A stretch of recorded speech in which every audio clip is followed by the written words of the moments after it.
Good morning again, everybody. I just want to welcome everybody to the last meeting of the year. So our Governor Council meeting today. Big thanks to everyone. We had our breakfast meeting this morning over at the Bridges House, which looks fantastic and Christmassy. And thank you for a lot of the folks who showed up at our Christmas tree lighting that happened just a couple of weeks ago. I was going to say you can all see it driving up Route 93, but be careful with the distracted driving. So don't look too far off into the woods. But it is there, and it's great to have the holiday season here with us. We have a few things just kind of set the table a little bit. We're going to have an amazing performance this morning from some students from Wyndham, which is great. We'll have the whole Wyndham versus Windham debate, as I always try to do with the students from that town. And then we also have a number of reps, of members of the new House of Representatives that were not able to be here.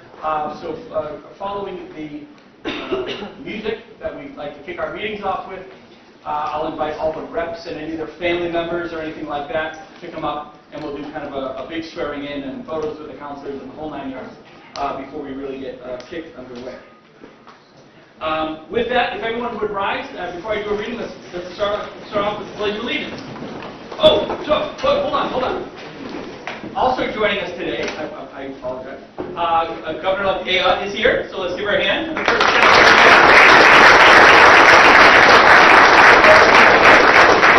Very exciting, but you've been here. And as I said this morning, obviously Governor-elect Ayotte was here for many, many meetings as the Attorney General. This meeting really hasn't changed in like 250 years, so it's nothing too new. So please join me in the Pledge of Allegiance. I pledge allegiance to the flag of the United States of America and to the republic for which it stands, one nation, under God, indivisible, with liberty and justice for all. Okay, thank you guys very much. Now, I'm foregoing the prayer today. Normally we do, as Dave Wheeler always reminds me, we normally do the prayer and the pledge. But as it is the Christmas meeting, or the holiday meeting, I was going to do a reading. Now, I'm not going to read as you know, I don't read the entire How the Grinch Stole Christmas. I think we all know, hopefully you all know the first 2/3 of the story.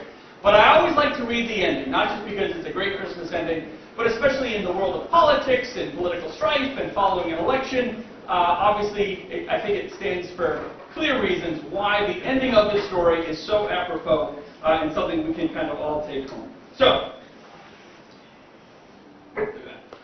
it was 1/4 dawn, all the Who's still in bed, all the Who's still snooze, when he packed up his sled.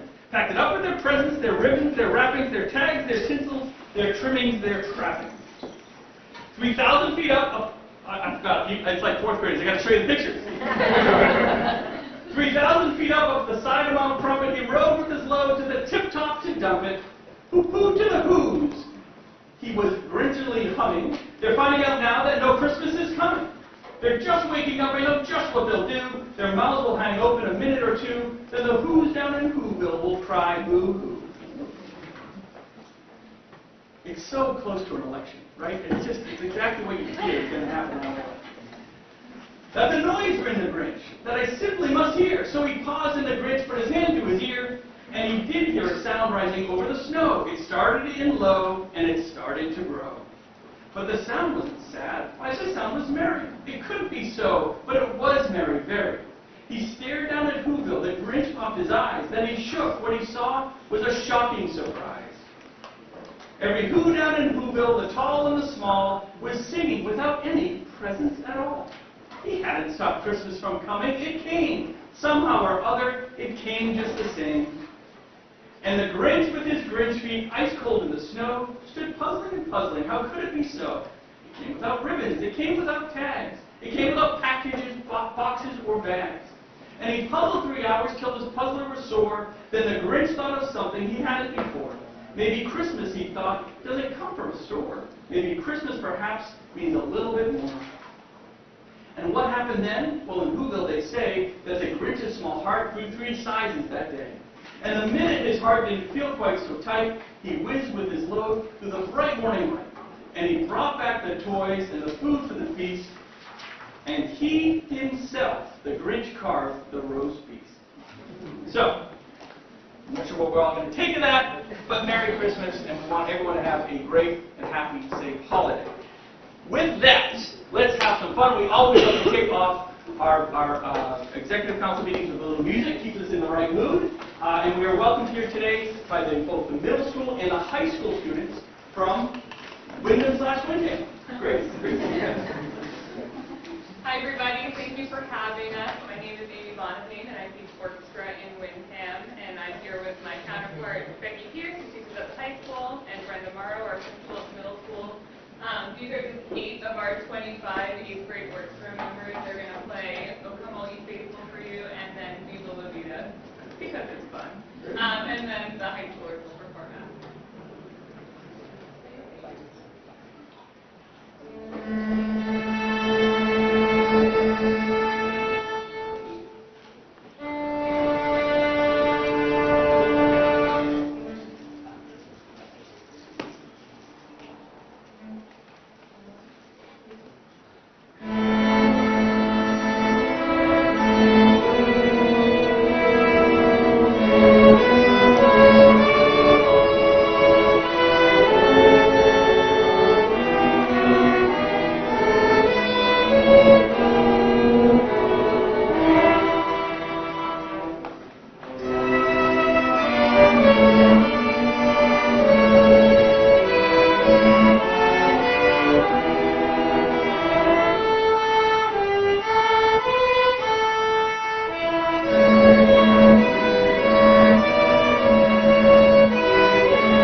Deb, you gonna kick this one off?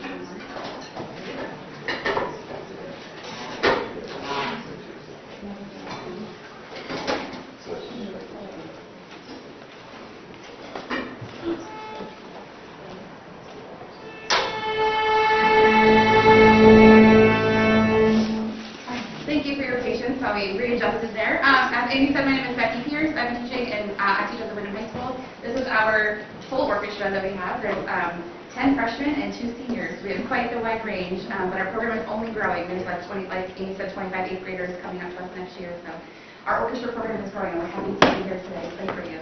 We just had our concert like 2 weeks ago. We had our winter concert, and we played a Christmas couplet, which is a medley of Good King Wenceslas and God Rest You Merry Gentlemen.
Brandon, figure out how to shine.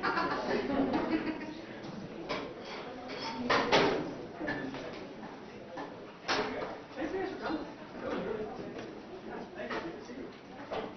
We'll go left, we'll go left. Hey, thanks. Thank you so much.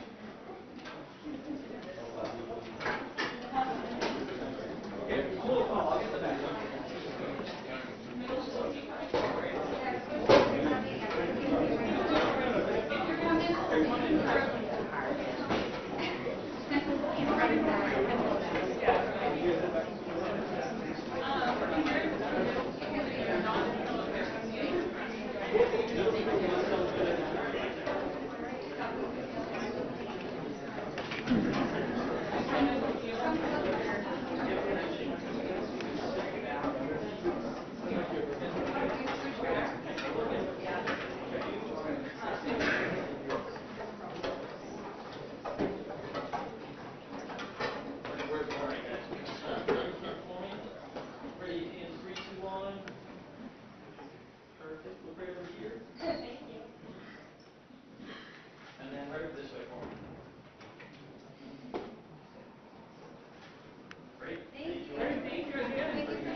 Okay, so let's do this.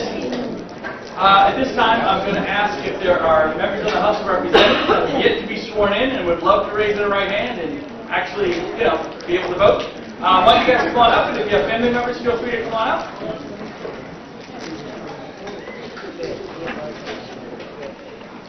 Great. Let's give our new members a round of applause.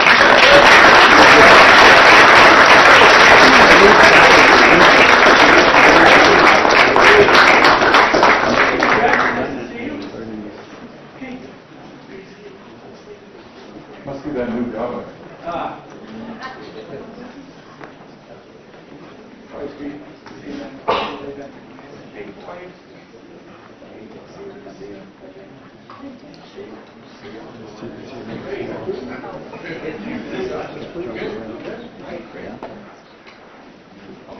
Congratulations, everybody.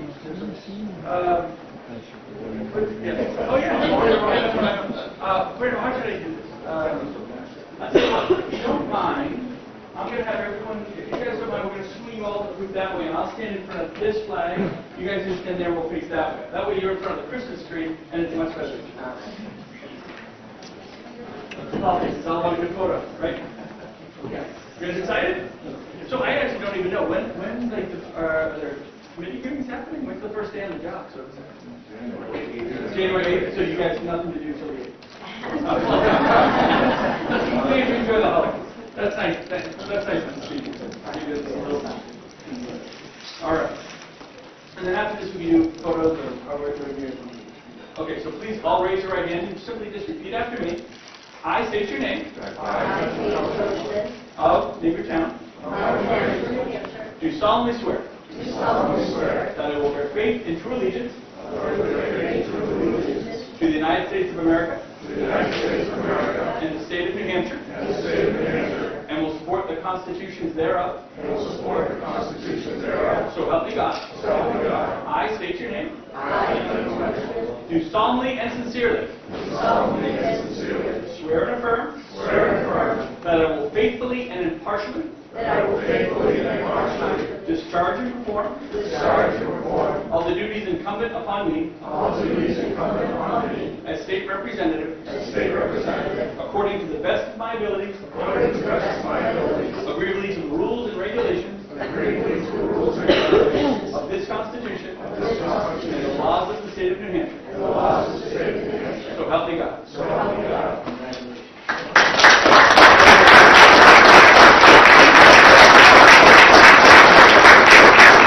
All right, would the counselors like to join us up here for big swearing in photos? That's okay? Yeah, this.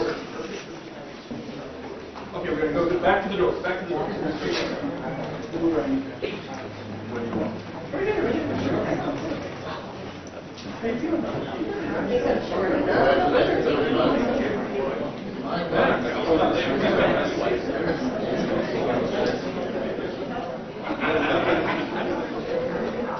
Living room, working. Here we go. Well, actually, Put on your Christmas smile. hands reach one. Right, and then right here, John, for me.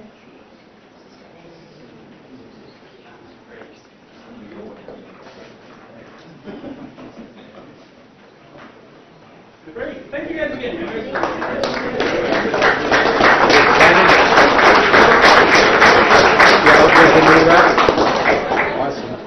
What time? You guys? Read them 8 times. Thanks, John. Very nice.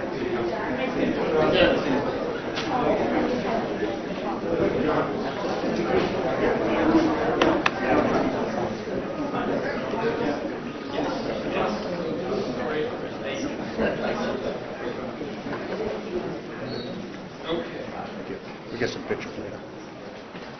Section wants me to wait. All right. Thank you guys very much for indulging us a little bit. All right. So moving forward, I'm first going to ask for a motion to adopt the meeting minutes from the December 4, 2024 meeting. So moved. Motion to take any questions or discussion on those meeting minutes? Yeah, we just that we received a corrected version, and so. I apologize. I didn't know there was a record. Okay. And when did we receive that? Oh, yesterday. Okay. Yeah. So let's just make sure you're looking at it as long as everyone's clear. I didn't realize that there's a corrected version of the meeting minutes. Any questions on them?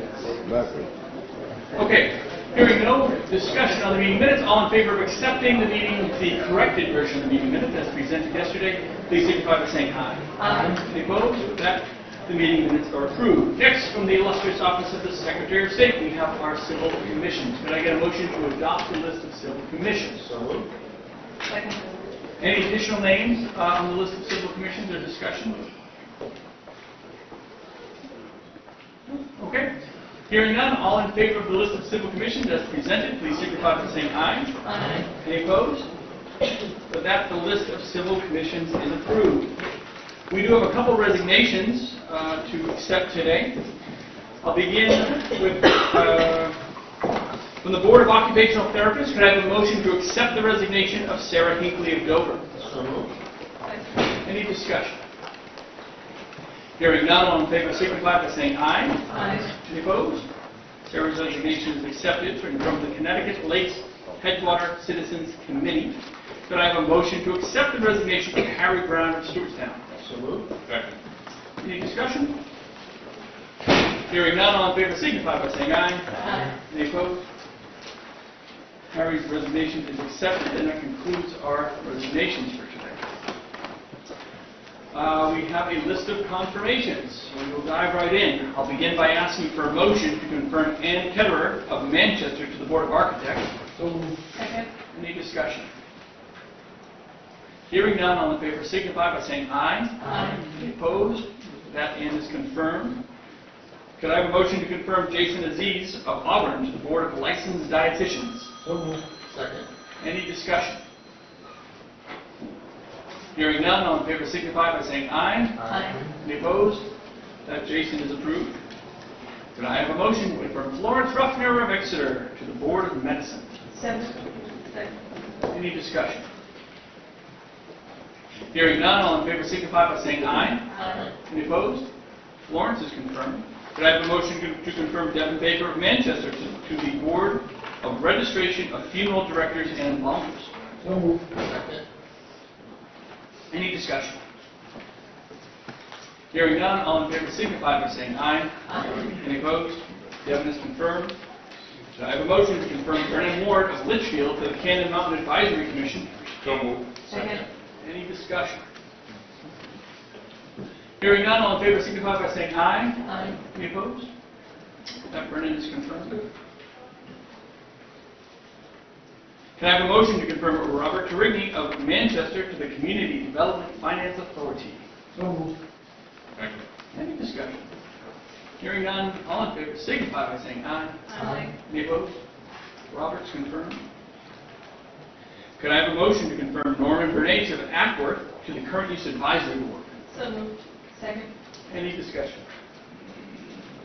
Hearing none, all in favor signify by saying aye. Aye. Any opposed? That Norman is confirmed. Could I have a motion to confirm Charles Souther of Concord to the Current Use Advisory Board? So moved. Second. Any discussion? Hearing none, all in favor signify by saying aye. Aye. Any opposed? Chuck is confirmed. Could I have a motion to confirm Joe Fabaza of Manchester to the Higher Education Commission? So moved. Second. Any discussion? Hearing none, all in favor signify by saying aye. Aye. Any opposed? Joe's confirmed. Could I have a motion to confirm Christy Hart of Nashua to the Higher Education Commission? So moved. Second. Any discussion? Hearing none, all in favor signify by saying aye. Aye. Any opposed? With that, Christy is confirmed. And could I have a motion to confirm Laura Sykes of New London to the Higher Education Commission? So moved. Second. Any discussion? Hearing none, all in favor signify by saying aye. Aye. Any opposed? Laura's confirmed. Could I have a motion to confirm Peter Eden of Walpole to the New England Board of Higher Education? So moved. Second. Any discussion? Hearing none, all in favor signify by saying aye. Aye. Any opposed? That Peter is confirmed. And could I have a motion to confirm Lee McKenna of Concord to the New Hampshire Retirement System Board of Trustees? So moved. Second. Any discussion? Hearing none, all in favor signify by saying aye. Aye. Any opposed? Ms. McKenna is confirmed. Could I have a motion to confirm Stephen Scarpaccio of Wolfburg to the State Conservation Committee? So moved. Second. Any discussion? Hearing none, all in favor signify by saying aye. Aye. Any opposed? That Stephen's confirmed. Could I have a motion to confirm Peter Griffin of Wyndham to the State Historical Resources Council? So moved. Second. Any discussion? Hearing none, all in favor signify by saying aye. Aye. Any opposed? With that, Peter is confirmed. See, Kelly, you get whatever you want from the council. Confirmations are always just such a piece of cake. We don't have any nominations for the next meeting. This is the official closing of the biennium, so there are no nominations to move forward. So we will move right into our consent calendar agenda. I'll begin by asking for a motion to adopt the consent calendar. So moved. Second. Any discussion? Or items to be removed? Five, is that D's and David? B as in boy. B, got it. Any other items to be removed for discussion from the consent calendar? Bit lengthy, if you just want to move here. Okay. Hearing no further discussion, all in favor of the consent calendar agenda with the exception of item 5B, please signify by saying aye. Aye. Any opposed? The consent calendar is approved. Could I get a motion to adopt consent calendar agenda item 5B? So moved. Second. Discussion, Dr. Kenny, this is something from our friends at DOT. Yes. Is Bill here? Or Andre? Is anyone from DOT back there? Department of Transportation. I'm going to give it a minute because I thought I saw them here.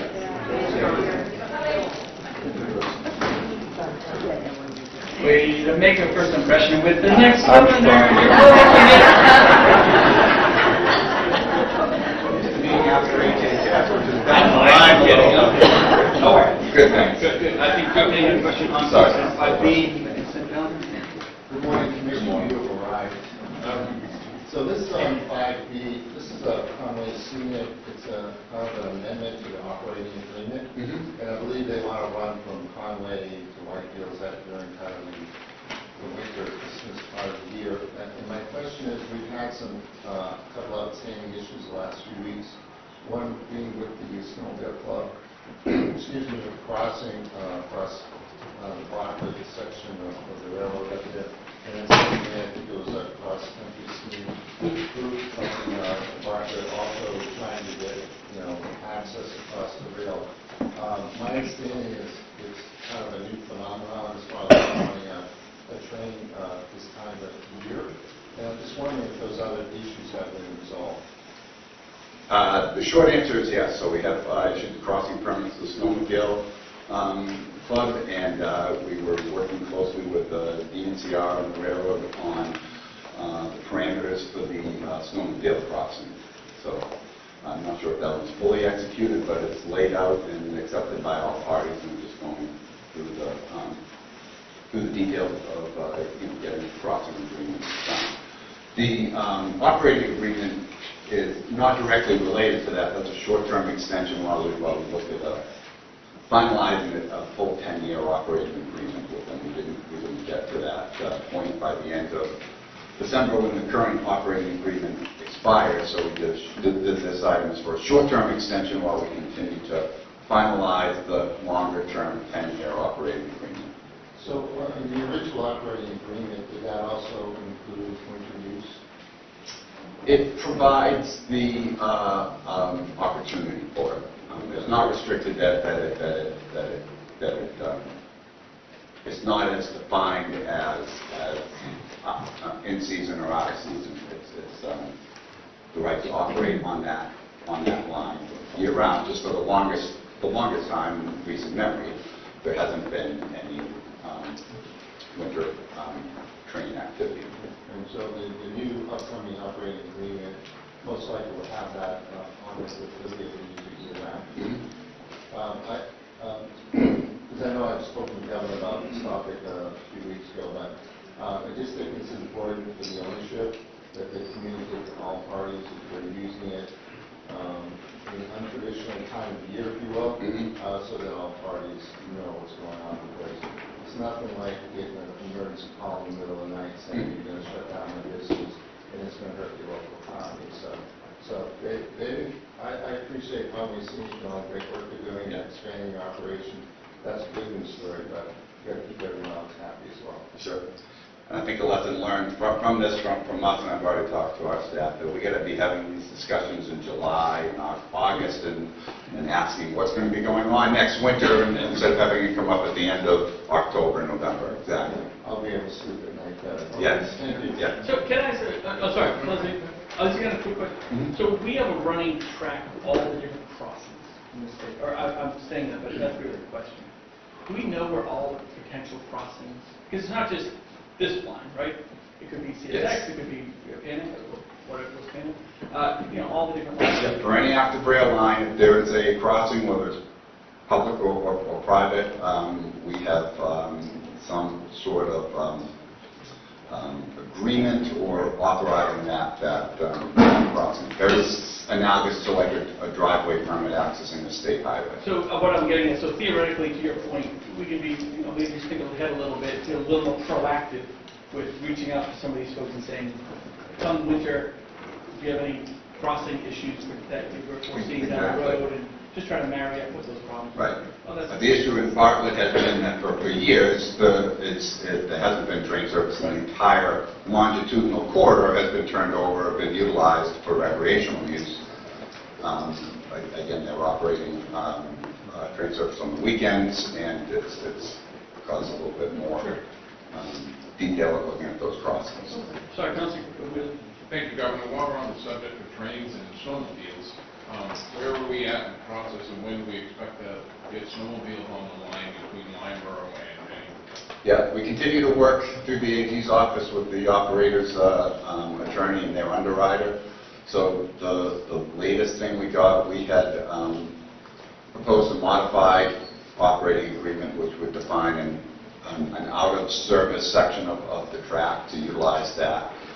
We just got some comments back within the last couple of weeks from their attorney, and we're reviewing that with the AG's office. So I hope we can get that done. one of the issues, and we're continuing to work with the NCR on that as well, too, as part of the definition of the liability and maintenance needs to be worked out for that out of service section, so.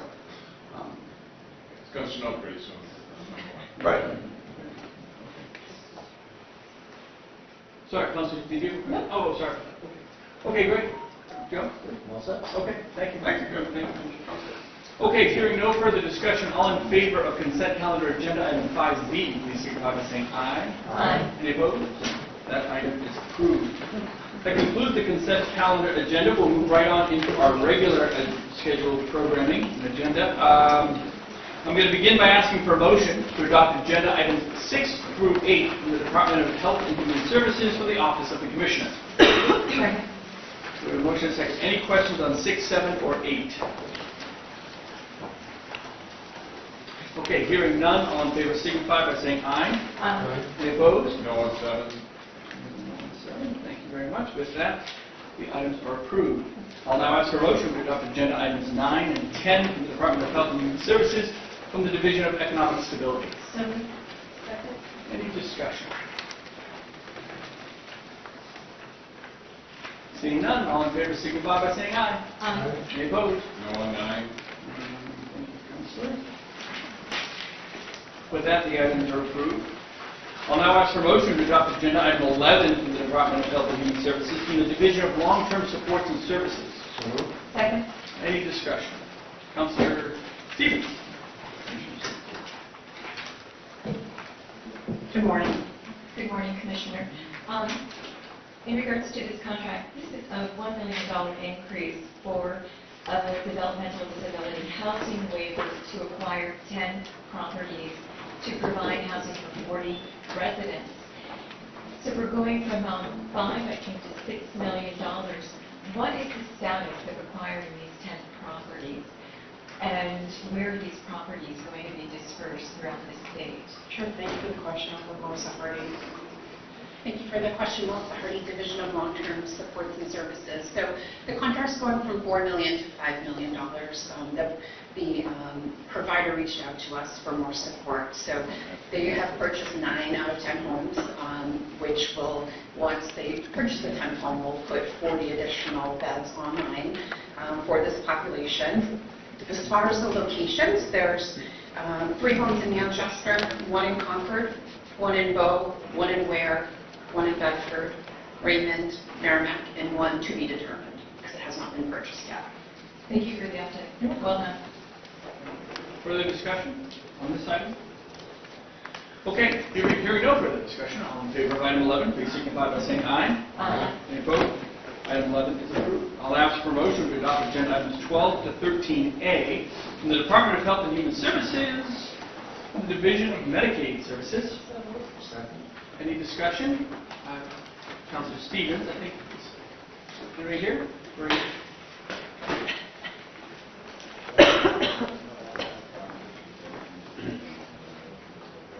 Morning, Henry. Good morning, Governor. Good morning, councilors. Good morning, Mr. Lippman, and well done as we were discussing pediatric blood level testing in a year, and to Dr. Ballard has increased by 9%, so well done. As you and I discussed, WellSense back in July of 2024 was denied accreditation by the NCQA, and we knew that they had a year to resolve this before December 1st. Excuse me. Could you provide us with a quick update of where they stand with accreditation and just the corrective action process and the necessity of completing this by 12/25? Thank you for the question. We're on track, as we expected it to sort of play out. Within the NCQA process, the first step is to achieve provisional status, which they did in December. And so, just a week or so ago. And they're now, under the NCQA process, National Center for Quality Assurances, for those who are not familiar with the acronym, they do the accreditation of the health plan.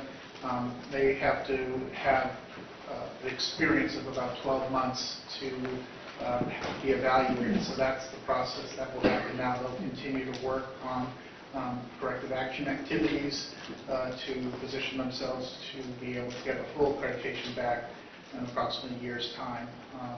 We've been meeting with them regularly. We've met directly with NCQA, had private conversations to check along the way. We've talked with the state of Massachusetts, where they're also the largest provider, and in touch with the insurance department and the Medicaid program, and we're closely watching it together. And they've been able to meet member demands? Yes. New Hampshire Healthy Families Centene recently terminated 10 positions. These are care managers. Are they able to meet the terms of, especially the developmental disability community? So it is true. The plans, all the plans, because of the end of continuous coverage, the program went from over 251,000 today, it's closer to about 183,000.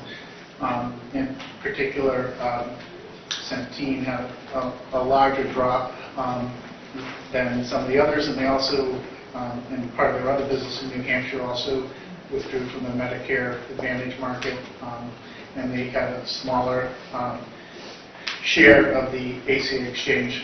But in direct response to your question, we went back and asked for their staffing pattern. We went back to the actuaries to assess it, that the ratio of care managers that remain to the population, that they should have enough, and we do monitor that priority population. We have a quarterly report, and I can certainly give you an update on that. And Melissa Hardy and I are in communication to look for any issues that may emerge there. So we're monitoring. Thank you. Further discussion? Well, that's Councilwoman King. Yeah, just a question. It's been obviously so important to us to have the competition in this marketplace and to have the 3 providers. And given the decrease in enrollment that we've seen, how are we doing? Do we feel like we have a healthy enough market to support all 3? Yes. I think we're slightly above when we went up the RFP, we assumed about 180,000. I think we're going to stay right around that 180,000 mark. As I think you may recall, we had a plan to, for people who don't make an active selection of a plan, we're putting them in AmeriHealth. They have a choice if they don't want to stay there, to go to another plan. But the target was to get them up to 50,000. They're a little over 45,000 today, and I think we had expected by the next open enrollment they'd be there. And so roughly the WellSense is the largest, 60-something. New Hampshire Healthy Families is close to 60, and then we have AmeriHealth from 45,000.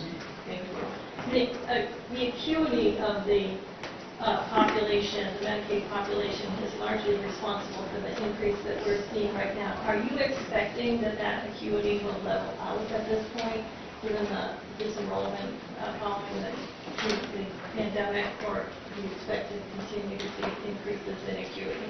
I think the acuity will stabilize at this point. I think it was expected as we went through the pandemic, we had people that otherwise would have left the program, stay on for a good period of time, and now most of those, all of them have, we finished our unwind efforts, and so the people that remain typically have a higher illness burden, and we just didn't take that on faith. The reason why it's coming to you on December 18th, we want to get the most information that we had to give the best estimate of where we stand on acuity. We had the chance to briefly discuss some of the service authorization denials. I've noted a 17% denial rate for non-home community-based waivers for CFI, 17%. Denials for developmentally disabled waivers, and these are from WellSense, between 10 to 15%. In-home support waivers were at 12%. We know there's more to this story. This is not the terminus, but how are we monitoring these denials, especially for such a vulnerable population? Could I ask if it's okay for Dr. Ballard? Councilor Stevens, Jonathan Ballard, Chief Medical Officer. So we've observed those denials in the services provided, and immediately met with the medical directors of all 3 MCOs. What was actually showing up there was partial denials of some of the hours of services at home. So what we're doing now is by Friday, we're going to have a workflow that exactly delineates how those authorizations will take place. And then next week, we will present to Director Lippman information on sharing with the MCOs exactly how that process needs to take place. And you know what would be interesting to how we create other states on denials. Because we're a smaller state, different acuity issues. I'm not saying we got to compare ourselves to Texas, but especially just the other states in the region. Like, do we have a higher or lower denial rate, partial denial? You guys can figure out what the metrics are, but that I think would be interesting to make sure that we're not being unfairly or misappropriately treated for our population. One of the things that we did, the RFP governors, we did ask them to disclose all the ways that they look at managing the care, and so we did compare them to other states and the numbers that they had. In terms of the results of it, that we do have metrics that we follow on that, as well as when something's overturned, how fast they fix it. And so we can, if there's interest on the council part, we can do more on that. Councilor Stevens? And on a financial note, the max profit for the 3 MCOs is 4%. Staying consistent. Yes. And I think that also to point out the administrative allowance as a percentage went from 8% to 7.7%. Further discussion? Okay. Oh, sorry, go ahead. So I had a question on agenda 13, but it really speaks to the MCO capitation rates for this amendment, and it talks about certain programs. And the one that kind of caught my attention was the impact of the IV fluid shortage on hospital communication services. So it says adjustment funding reports IV fluid storage on hospitals. What does that translate into?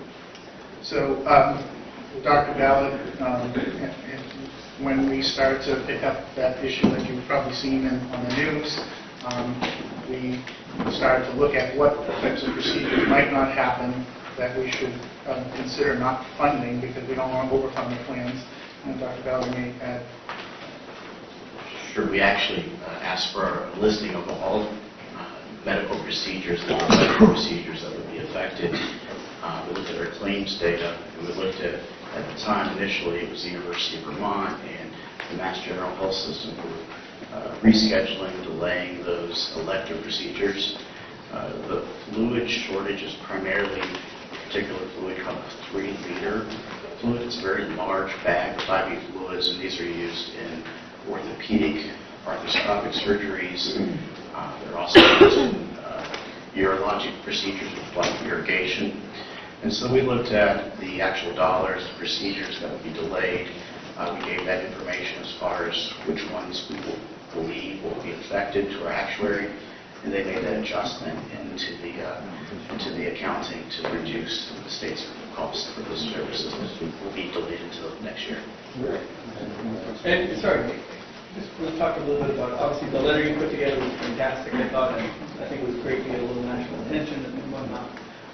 Is there any feedback from the administration, from DC, in terms of next steps, if they're willing to take additional steps? I think we're all obviously assuming that a lot of steps would have been taken by now. That's obviously the frustration that's been going on for months. Well, Governor, thank you. I can tell you that the states continue to, the hospitals continue to meet weekly. We meet with them weekly. We'll be meeting again tomorrow morning. Unfortunately, tomorrow we will be meeting with Baxter International, the company that makes most of the IV fluids. We had those delays and shortages, short amount of quantity delivered back around the Thanksgiving holiday the week after. The hospitals depend on those deliveries in order at this moment to ensure that those elective surgeries can continue. And I think that We're going to try to get some answers tomorrow morning from Baxter. I have not received any word back from the federal government. Okay. Shocking. He said in sarcasm. Okay. Thank you, and thank you, Dr. Ballard, and thank you, Henry. Any other questions on items 12 through 13A? Okay, hearing no further discussion, all in favor of 12 through 13A, please signify by saying aye. Aye. Any opposed? Those ones are approved. Could I get a motion to adopt agenda items 14 through 20 from the Department of Health and Human Services from the Division of Behavioral Health? Second, thank you. Any questions on 14 through 20?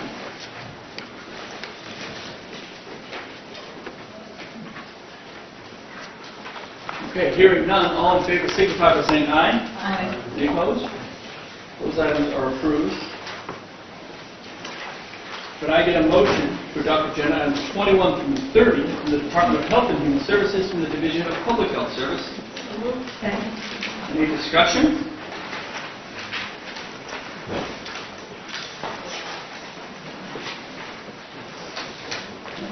Okay. Okay, hearing no discussion, all in favor of 21 through 30, please signify by saying aye. Aye. Any opposed? Those items are approved. I think we'll pick up the table item. Okay.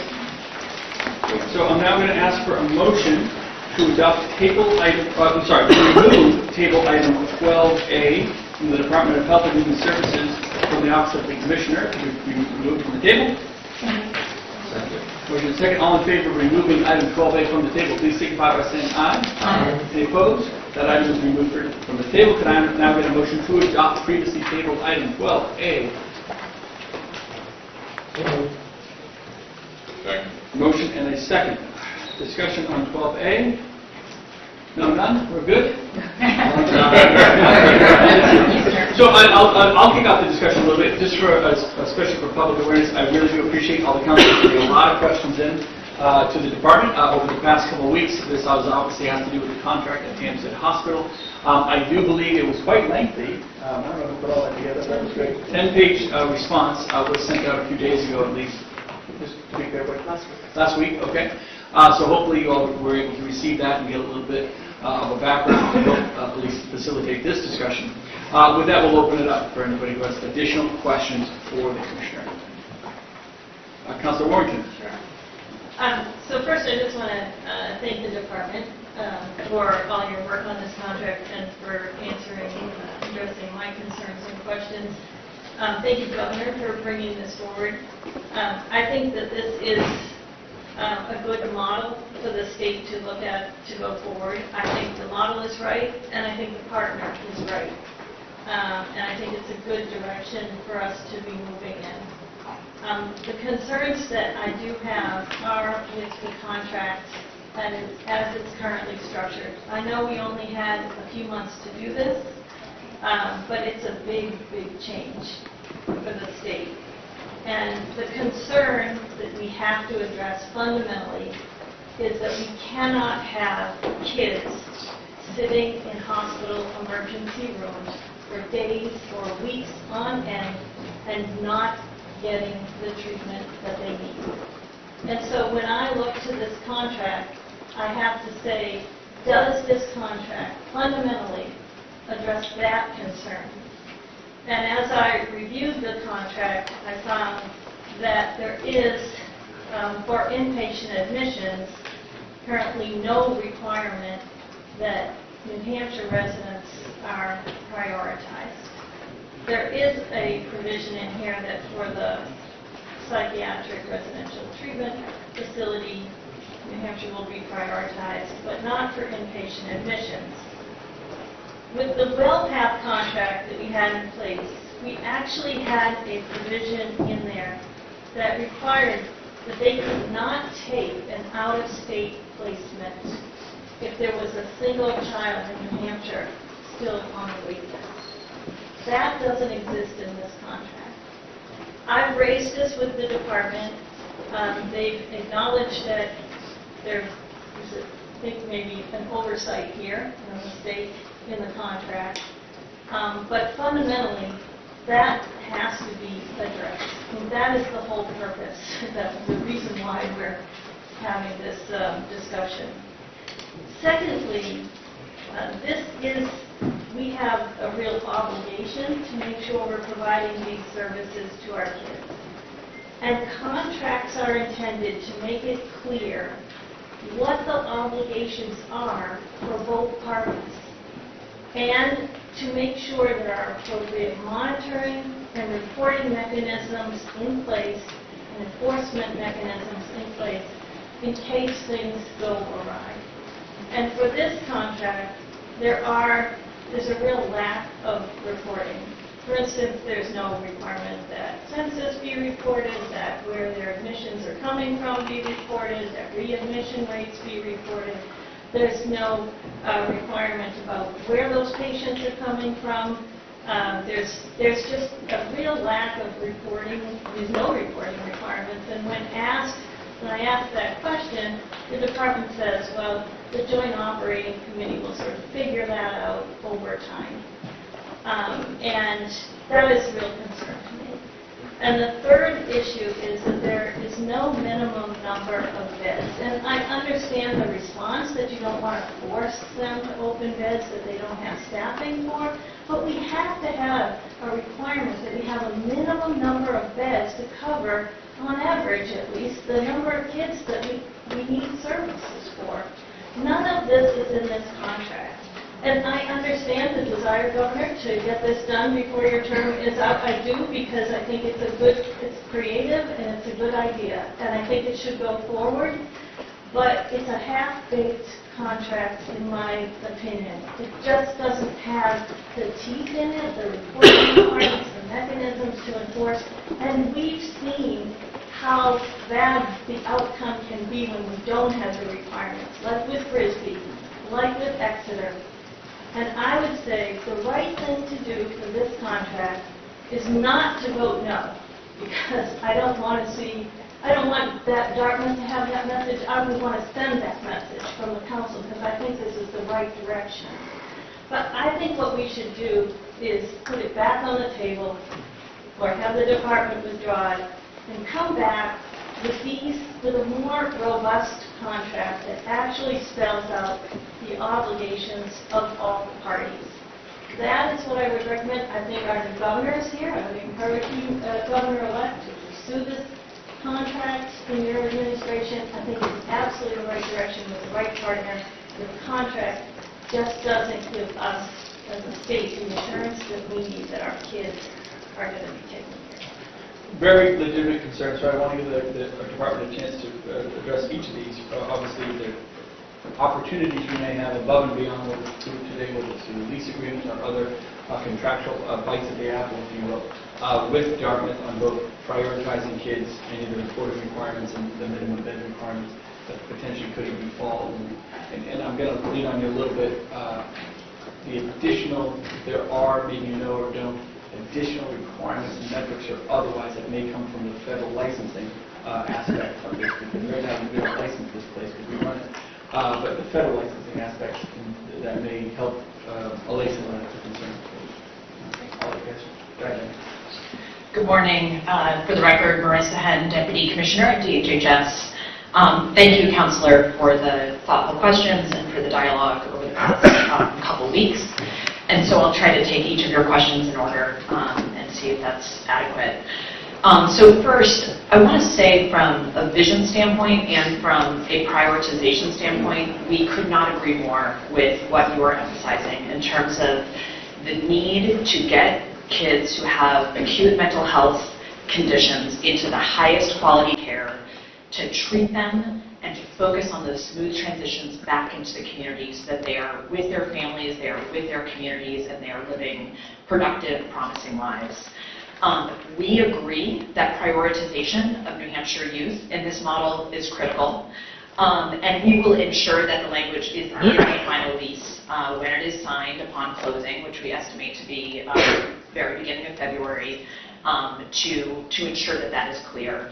So that aspect of prioritization has not changed, and our commitment to ensuring kids are not waiting in emergency departments but are getting into quality care in the right setting is paramount. In terms of reporting, Sorry, if I could, and we've gotten correct me if I'm wrong, but Dartmouth agrees with that as well. That is So we have correct. Dartmouth assurance Health from Dartmouth. completely agrees with that, and it was spelled out in the Joint Operating Committee agreement, but you are correct, it needs to be stated explicitly in the lease, and when we brought that up with Dartmouth Health, they completely agreed, and so it was consistent with all of our discussions to date, and it will be addressed in the lease. Can I just ask you, what is the priority? Is it going to be that you can't take an out-of-state placement if we have a kid sitting on the wait list, or is it going to be this the language, this kind of vague language that New Hampshire prioritized? Because New Hampshire prioritized to me, yeah, we'll look at New Hampshire kid first, but if we see a more acute kid from Massachusetts, we'll take that.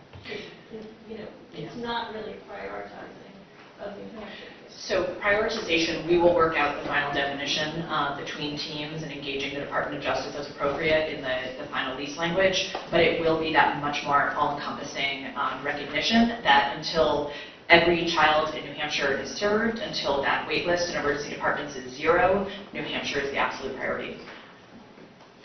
In terms of your second comment about the reporting requirements, I want to respectfully disagree on the premise that this has inadequate teeth. And the reasons for that are that there are numerous layer upon layer accountability mechanisms to ensure that Dartmouth Health is providing the highest quality care. The first one is the Joint Commission, which is the gold standard accreditation mechanism in the United States. Joint Commission is not a light review. It is a highly rigorous endeavor that occurs not only on a triannual basis, but when complaints arise. The reports coming from Joint Commission are hundreds of pages long, containing standards that are reflective not only of the quality of care, but of things like making sure the environment of care is safe, making sure that communication among staff is adequate, making sure families are engaged. So Joint Commission is huge. In addition, for the first time, Hampstead Hospital will have to be licensed under the state. So under our RSA 151, the DHHS Health Facilities Administration will license and then relicense the facility every year, which, as we discussed, currently as a state-owned and operated facility, Hampstead Hospital is exempt from. So that's an additional layer. In addition, there's RSA 126U, which is around reporting of restraint and seclusion. And there's RSA 135F, which is alignment with the children's system of care. Many, many years of work have gone on through the 10-year mental health plan, through the development of a children's system of care for exactly this scenario, to ensure that our providers, whether they are state-run or whether they are engaged in partnership with the state, are providing that level of attention to quality. In addition, under this agreement, Dartmouth Health has to become a designated receiving facility, which is a special designation that the state offers and redesignates every 5 years, ensuring that the public mental health system's needs and interests are represented, with a special eye toward those especially vulnerable involuntary patients. So that will apply. Sentinel events under all of this have to be reported to us, no different than they are today. In addition to all of those teeth, there's also a lot of other accountability mechanisms that exist. We've talked about the Joint Operating Committee, which will come up with specific metrics that address everything from readmission to the staffing levels and so forth. There's a Citizen Advisory Council, which is something new that, at the request of behavioral health advocates, was woven into this lease, ensuring we have the voice of families and people with experience in the mental health system advising us on the quality measures that matter. We have, in addition, the Office of the Child Advocate, still highly engaged, already in dialogue with Dartmouth Health at Dartmouth Health's request, to ensure she has access to the information, the facility, to guide us in providing that highest standard of care. So I won't go through, there are more on the list, including bodies like Children's Oversight and HHS Oversight that can play a really important role in some of that accountability. But the point is, what I believe is powerful about this model is that we have the powerhouse clinical expertise of Dartmouth Health, as well as their mission alignment, combined with virtually all of the same accountability mechanisms and then some that we have today. So it really is win-win in the sense of kids will be getting the highest quality care, and if things should in any way move in a direction that isn't in the interest of the public, we have a multi-layered approach to identify and address those concerns. I want to move on to your third question, which was about census. So you picked up on the fact that one of the things that we have not explicitly articulated, but it is intentional, is how many beds Dartmouth Health must staff and have patients occupying. That was actually very intentional. We believe, and we have learned in our experience, not just at Hampstead Hospital, but at New Hampshire Hospital, that it's important for the providers themselves to have flexibility here. And the reason is as follows. If we just arbitrarily say 50 beds have to be filled, number one, that does not take into account the unique acuity and needs of that patient population. It's not fair to the patients to be enforcing and requiring a certain number to be side by side on a given unit, given that their needs, their histories, their trauma may require important changes in layout and staffing. The second is philosophically, and we've talked with advocates about this, it's really important to not imply that more beds is good. It's a subtle difference, but if we are going to move to a future landscape where we are serving kids in their homes and families and not removing them from their homes to be treated in placements, we need to begin to understand that resources may need to be shifted at any given moment toward the outpatient offerings that Dartmouth Health is offering, or toward the system of care community-based partnerships that exist. So we believe that it is clearly in the interest of Dartmouth Health to bring on qualified, adequate staff. Obviously, that is enforced through the mechanisms I just described. But to set an arbitrary number proved to not be a helpful mechanism with the WellPath contract, and we believe here will not serve the interests of patients. The last point that you made was around waiting, and I understand the arguments for that. My concern is our staff. We have an incredibly dedicated staff at Hampstead Hospital who have been through a lot. They've been through 3 employers in just as many years. They have taken incredibly challenging cases and helped kids to heal who no one else would have accepted at any other hospital in this country. They have had to deal with a level of uncertainty surrounding this model that I can't imagine how difficult it must be to work as hard as they do and then go home at the end of the day not knowing what the model holds. I truly believe we owe it to them to show up tomorrow morning and tell them exactly what they can expect in terms of their wages and benefits. I believe we don't have the time to wait, not only because of their needs, but also because the positions, the temporary positions, expire in June. So we already are on an incredibly short, aggressive timeline for this transition, which we are prepared to do. But even waiting another 2 or more weeks could really jeopardize our ability to do that transition responsibly. So in the interest of making sure that we can show up, just as we were ready last Thursday, 2 weeks ago, to show up and begin to really work with staff on exactly how we're going to make sure they land in great jobs, we want to do that tomorrow. We want to share the news that Dartmouth is looking out for them, is going to keep them as staff, those who are in the temporary positions.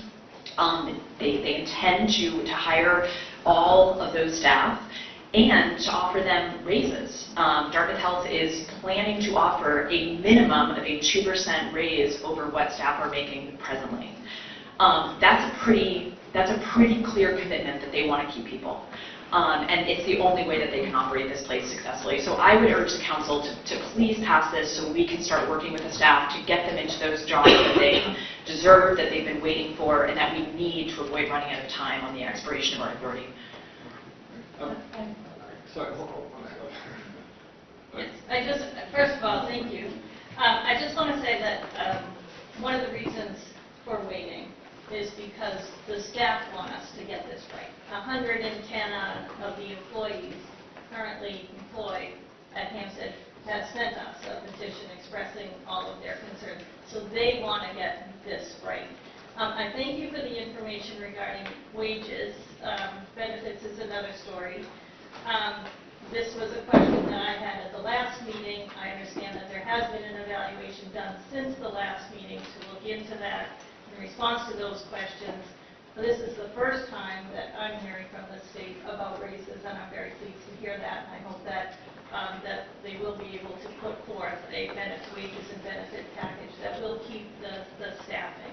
As far as the many requirements that you set forth, joint commission and licensing and whatnot, I've been in healthcare for 40 years before I came to the Executive Council. I know how this works. Those are very useful tools, but they are very blunt instruments. All you can do, the Joint Commission is going and, you're going to lose your commission, your accreditation. These are blunt instruments. We need to be able to be much more nimble and responsive than you can through using the Joint Commission or licensing as a corrective action plan. That would be done through the Joint Operating Committee if only it had any teeth in it, and if, for instance, it actually had reporting requirements. A simple statement in there that the Joint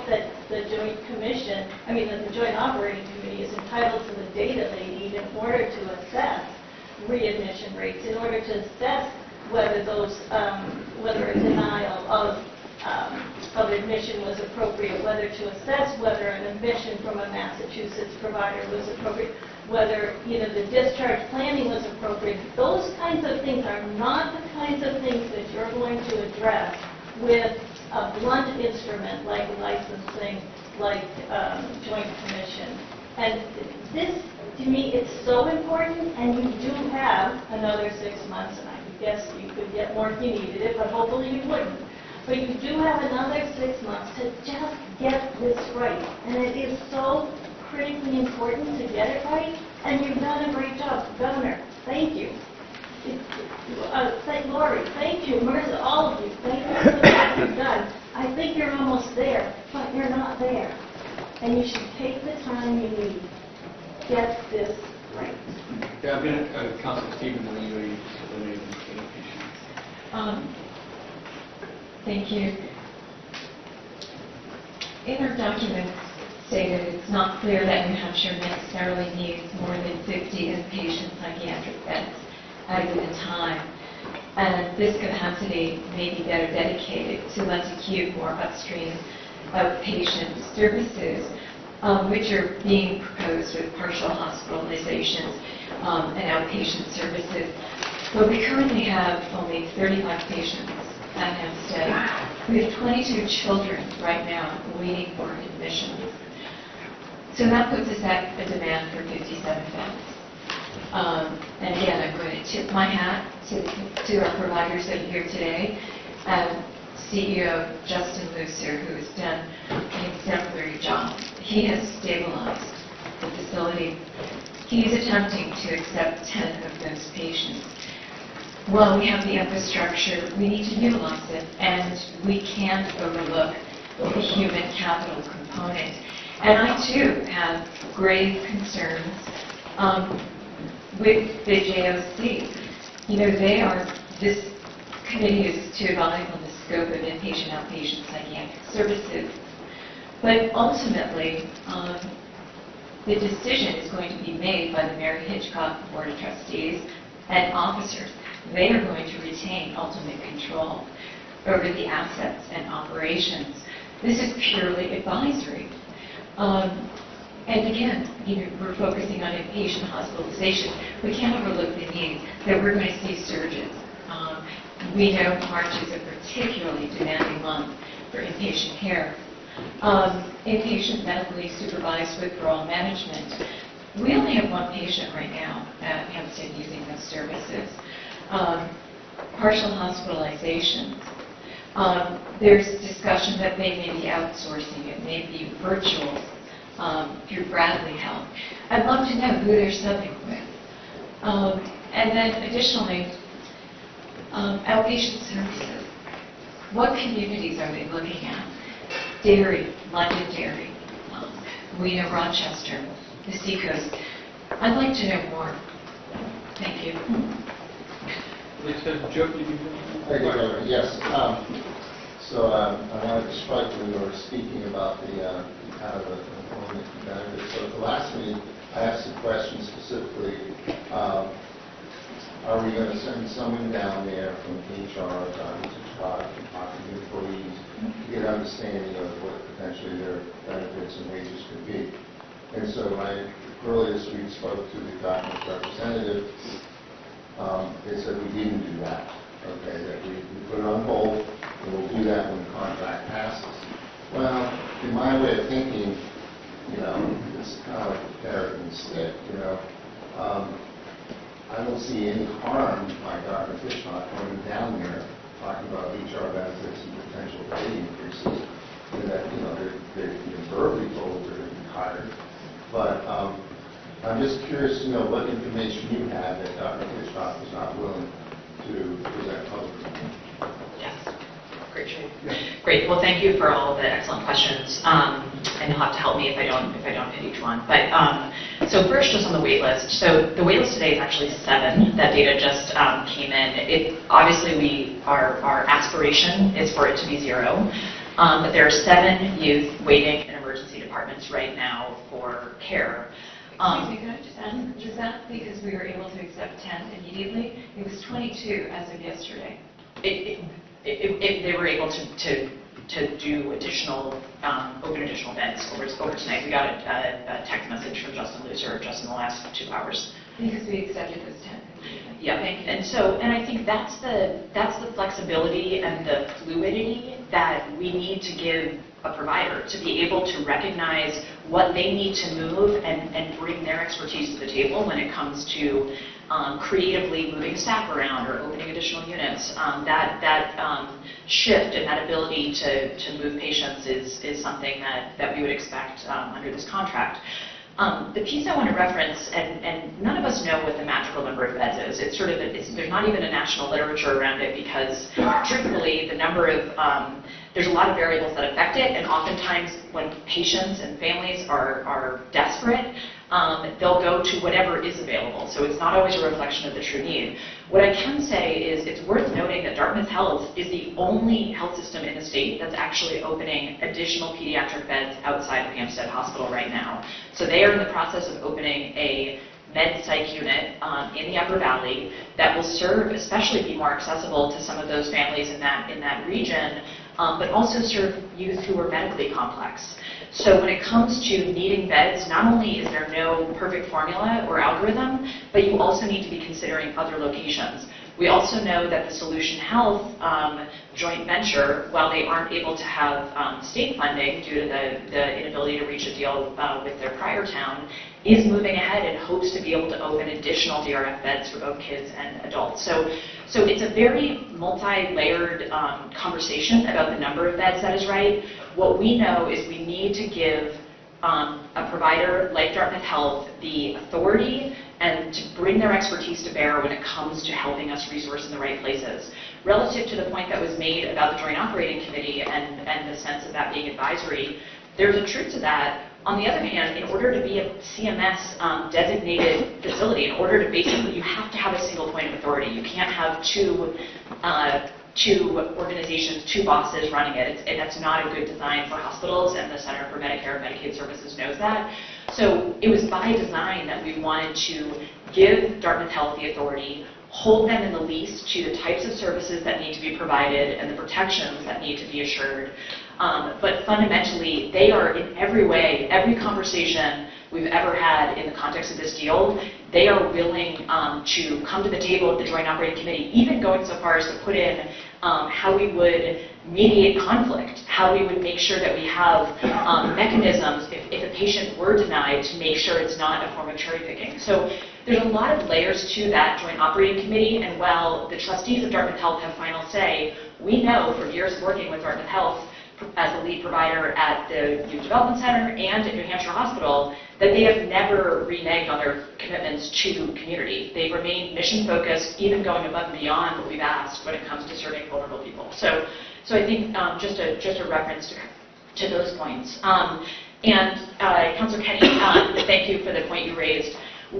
So meetings have been had on almost a daily basis for the last several weeks with Hampstead Hospital leadership. That includes one-on-one meetings with myself and with the CEO of the hospital, with their leadership team, as well as Dartmouth Health being on site meeting with leadership.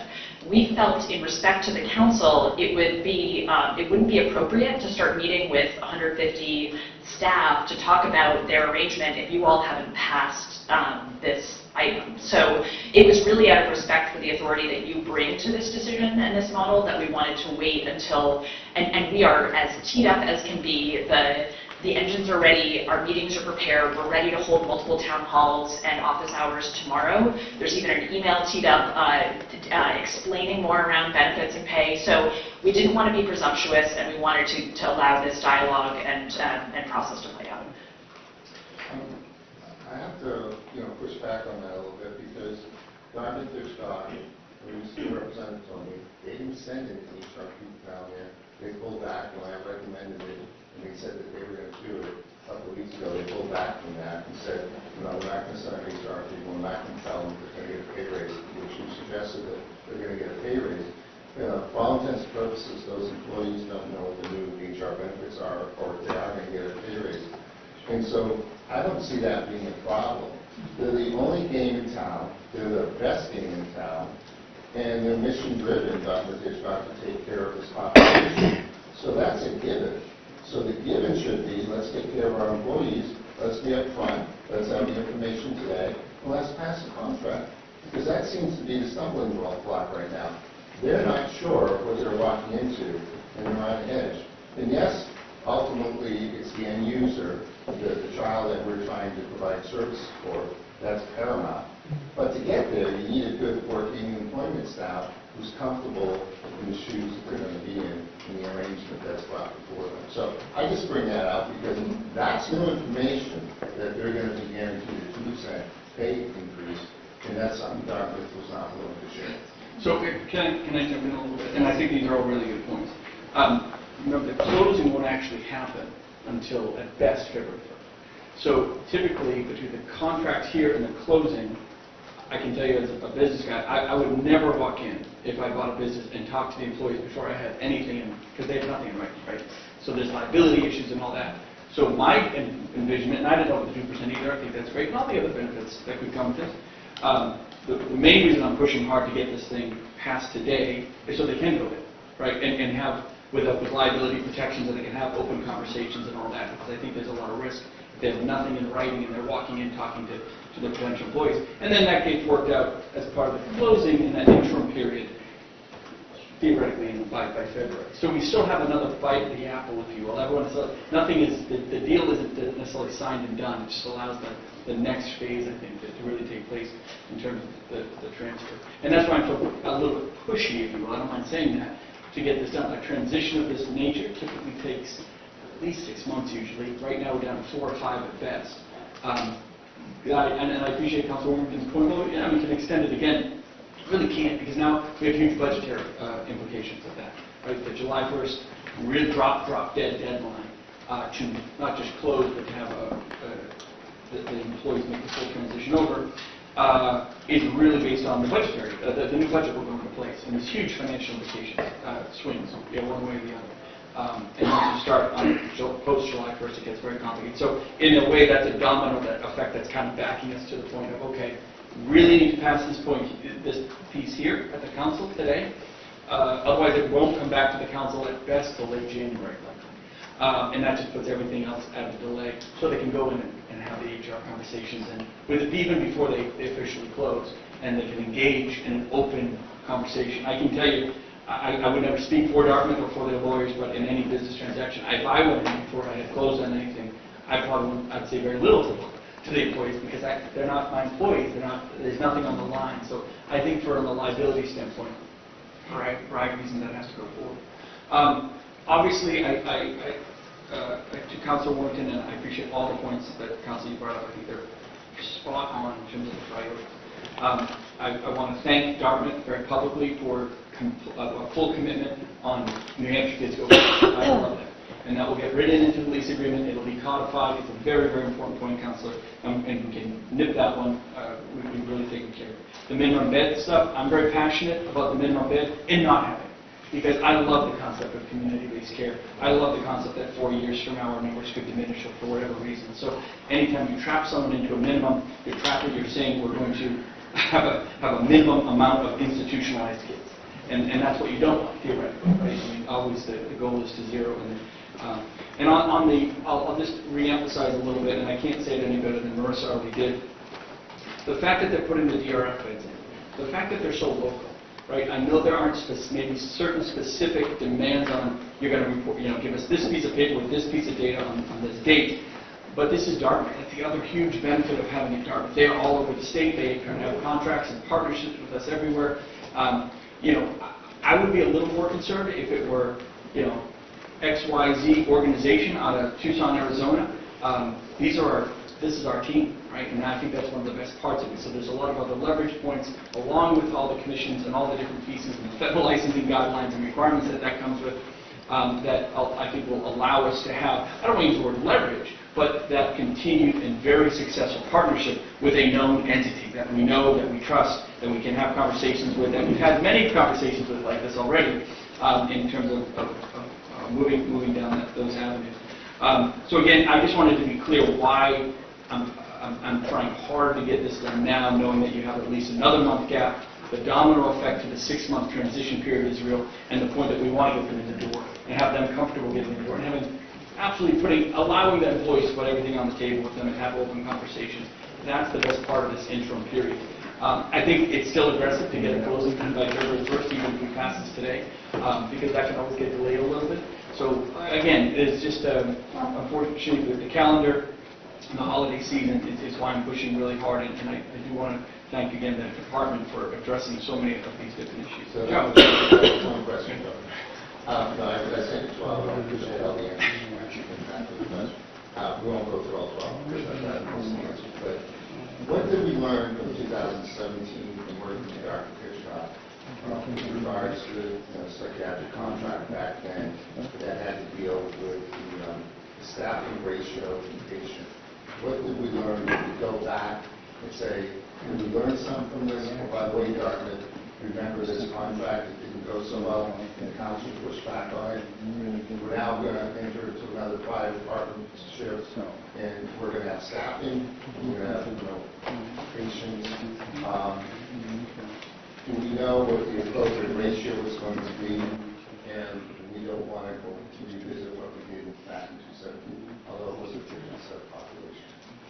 Yeah, I think the 2017 period was before my time, but what I can say is that our partnerships with Dartmouth Health have evolved and grown and strengthened over the last many years, especially during and after the COVID period, where mental health has emerged as such a key issue and priority for our populations. So under our current partnership and all the layers, not to mention all the things that have evolved in terms of national quality standards relative to the ratios you described and so forth, we don't envision any issues relative to staffing, and if issues did arise, we'd be prepared to address them with the mechanisms in place. I do want to mention, by the way, that not only on the employee side, because I think, Councillor, you brought up that uncertainty that I hope we can resolve promptly. Dartmouth Health is not only offering a minimum of a 10% raise to the staff that transfer, but also signing bonuses and retention bonuses at 6 months. So, and I won't go into the other benefits relative to the health savings accounts that that Dartmouth Health will also contribute to. I truly believe that I'm so understanding of why dedicated employees of this hospital have been anxious. Any of us would be if we were in their shoes serving this vulnerable patient population without knowing who our employer is going to be. But I do believe that once we can have those conversations in that space of open dialogue, yes, you always see attrition when there's a change, but I really think that this is going to prove to be a model and a commitment to both patients and to the employees that makes us all stronger in the coming weeks and months. So just as a follow-up, so the Joint Commission accreditation in state licensing require a certain staff to the ratio. Is that correct?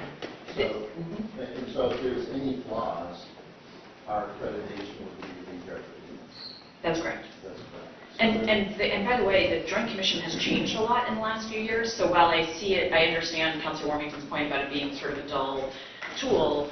We've had situations where we've had a complaint arise and the Joint Commission shows up the next day, or CMS shows up in their place as a partner entity. So there is a nimbleness that the federal government is not messing around when it comes to ensuring quality as a constant, not just as a triannual, check in on it and see how things are going. And so you've in fact approved funding at this very table for Joint Commission to make revisits, and we expect that that will continue as it does in any healthcare facility. Thank you. Okay, further discussion. Councilor Gatsas. Thank you, Governor.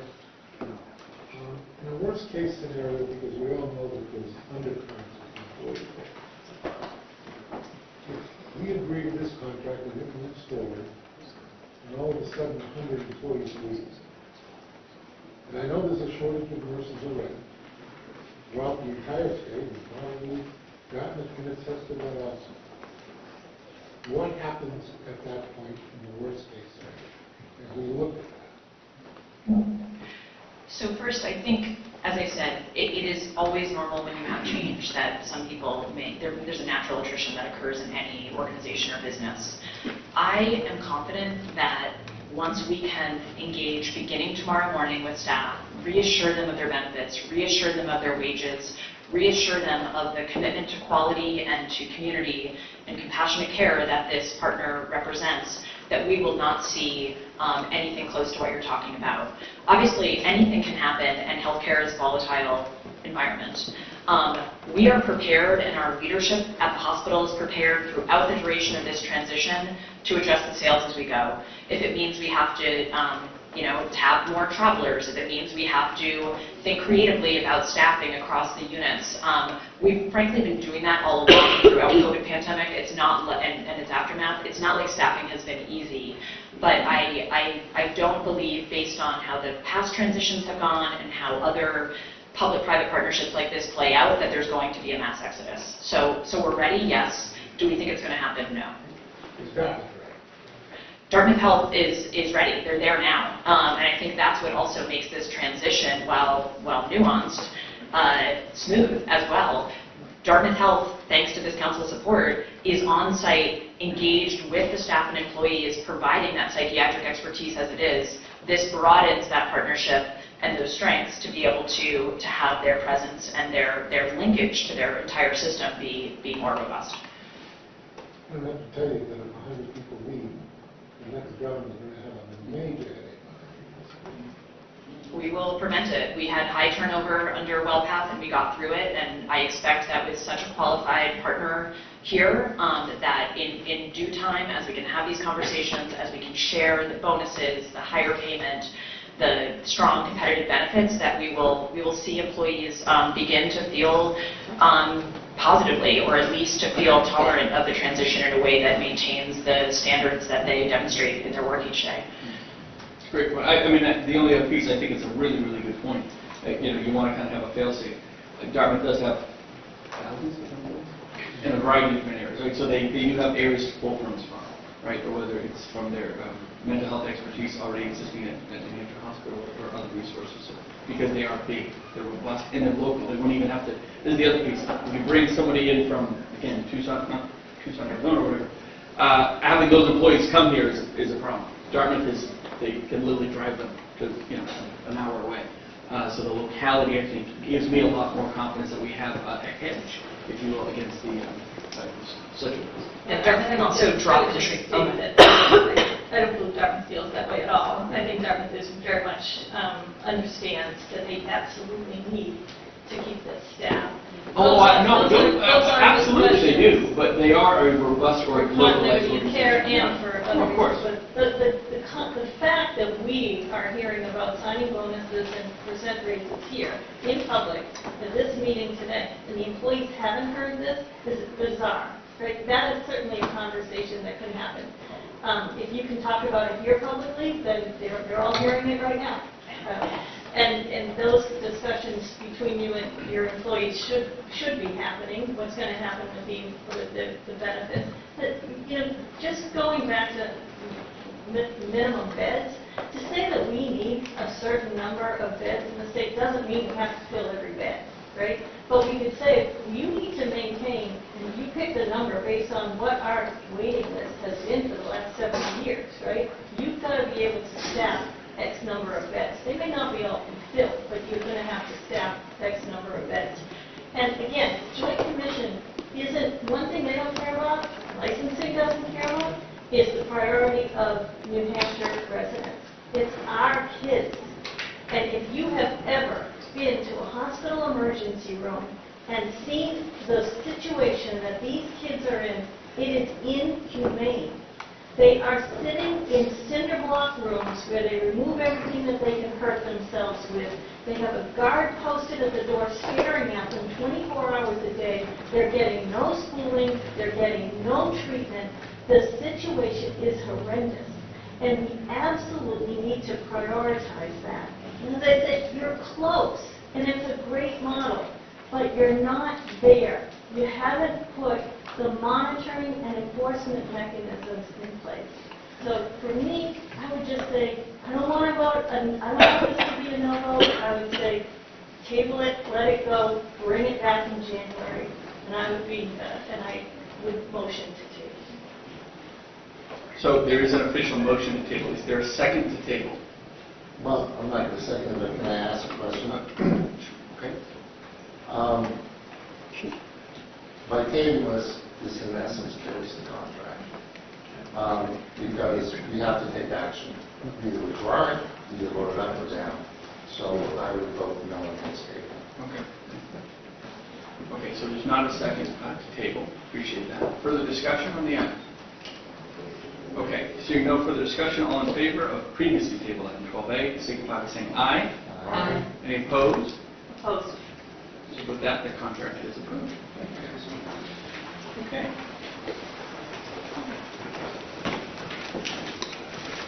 So, can I just add one thing? Of course. There's another bite of the apple. This isn't Yeah. a finished contract. There's opportunities for people to weigh in along the way, both employees, or staff, or Dr. Hitchcock, the state of New Hampshire, and whoever else can still weigh in to make this a better contract. Absolutely. Absolutely. Okay. So we're going to move on to our friends at Department of Transportation. I'm going to begin by asking for a motion to approve items 31 through 46G from the Department of Transportation. For a second, DOT. Thank you, sir. I think Bill's making his way up here. Folks have some questions.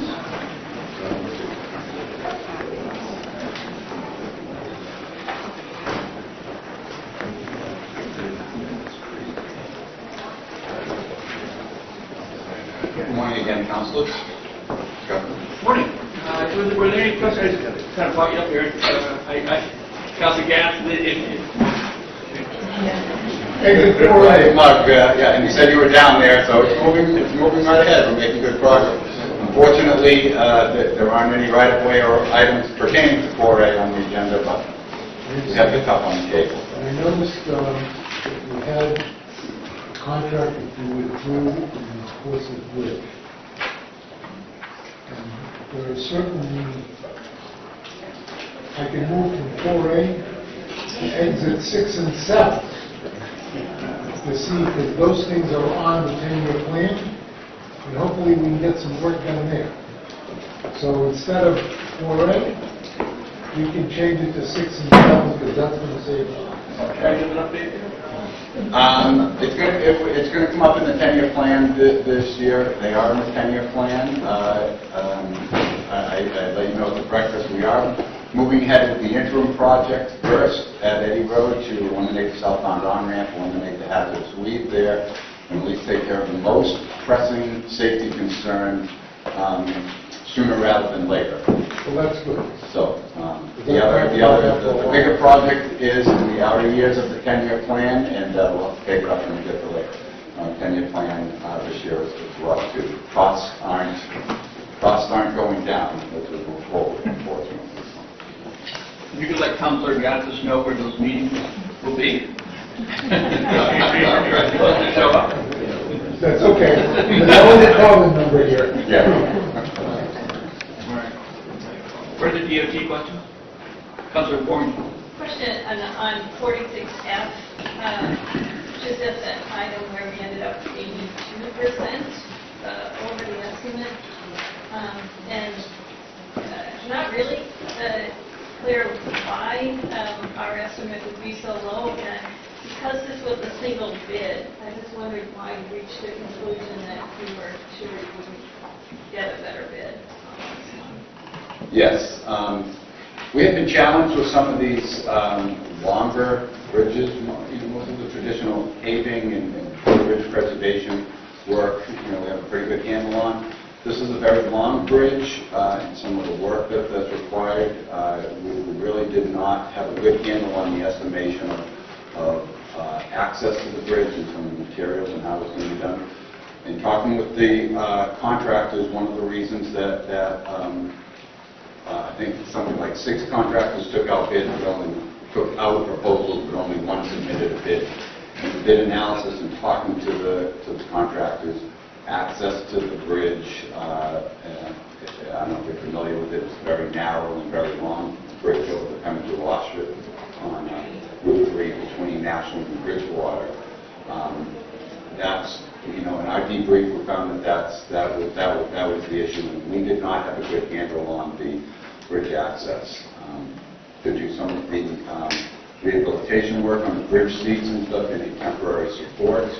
They need to actually build a trestle in the river. We thought they could do work from above or from incremental causeways. So those were the issues that drove the cost up, and we felt confident in our debrief with the other contractors, the contractors that didn't submit bids, that they had similar concerns. So we were comfortable awarding, even though there was a single bid, because we did debrief with all of the contractors that took a look at it. And those are, we rely typically on our estimates on weighted average unit prices and a look back. These very unique access to the bridge and things like that are much harder for us to estimate. But hopefully we can learn and do better going forward. Thank you. Further discussion? So I apologize, and nothing you have to directly answer. I should give me a heads up. I know that we obviously had the fire at the CSX bridge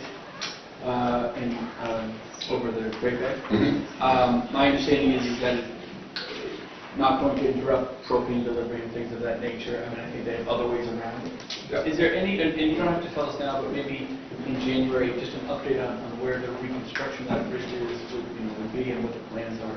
So we'll have to check with CSX. We don't have direct involvement, but I will get some feedback. Maybe the rail guys can talk to them Yes. a little bit and see what the plans are. I know there's already discussion on should they raise the bridge, is this an opportunity to raise the bridge, because it's a very old bridge and it's hard to get boats under and all that sort of thing, if they're going to rebuild it. But then those dynamics are. Okay. But I think the good news was, I think the propane and deliveries like that they found another way around. So that's And I only heard anecdotally that they were making repairs to that bridge and that already. But again, not the anecdotal, when we verify some of that, get back to the council for that. It's quite the spectacular fire. Yes. It's quite a scene. Okay, no further discussion? All right, all in favor of items 31 through 46G, please signify by saying aye. Aye. Any opposed? Recuse on 46G. 46G, noting that, items are approved. Thank you. Thanks. I'm now going to ask for a motion to adopt agenda items 47 to 49B from the Department of Information Technology. So moved. Second. Any discussion? Dennis? Commissioner is here. Appropriately, he's carrying a laptop. Good morning, Governor, councilors. Dennis Goulet, the Commissioner for the Department of Information Technology. Just a quick question, Commissioner Warren. It's on 49A and 49B.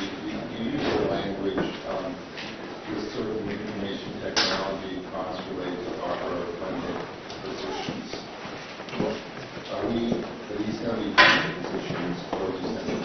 No, these are simply a vehicle to get money committed, so past past the end of the year. So that we're committing to delivering those services, but we're not hiring any permanent positions. So it's just contracted work? It's not Yes. permanent positions? Yeah. Okay. And a lot of the ARPA money is, we haven't, DOIT hasn't added any permanent positions related to one-time funds. Okay, great. And no override. Appreciate that, thank you. Yeah. Other questions? Concern? Okay, all in favor of items 47 to 49B, please signify by saying aye. Aye. Any opposed? Those items are approved. I'll now make a motion to adopt agenda item 50 from the Executive Council. From you. Any discussion on item 50?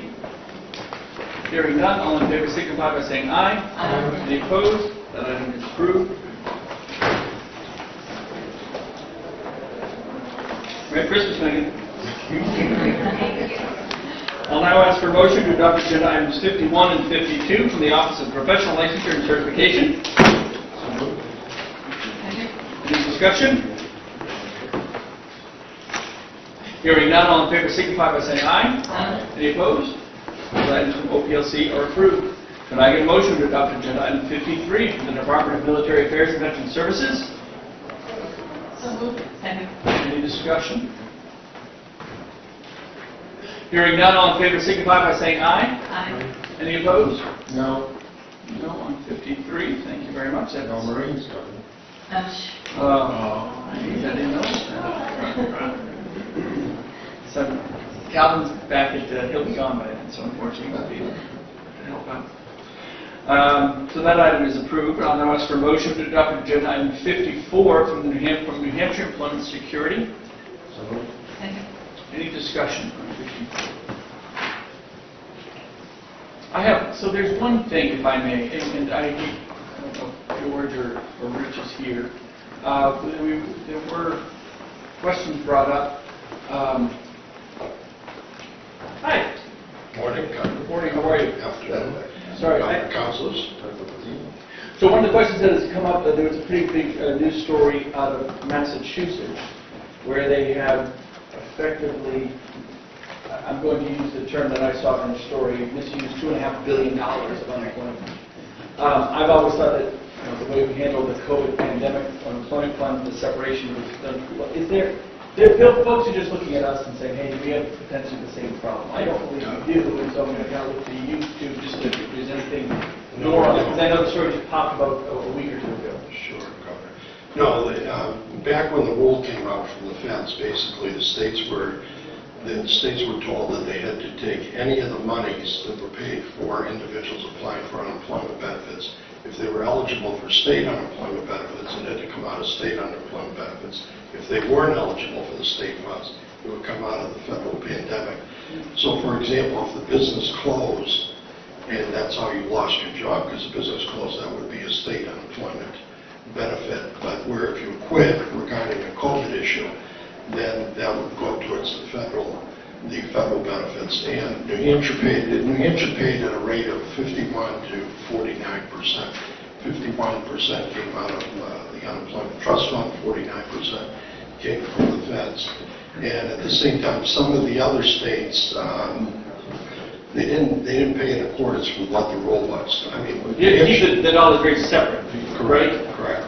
And as I said, New Hampshire paid at a 51, 49%. Some states were paying 90% federal, so clearly they weren't looking to see if the person was eligible for that state's unemployment benefits first.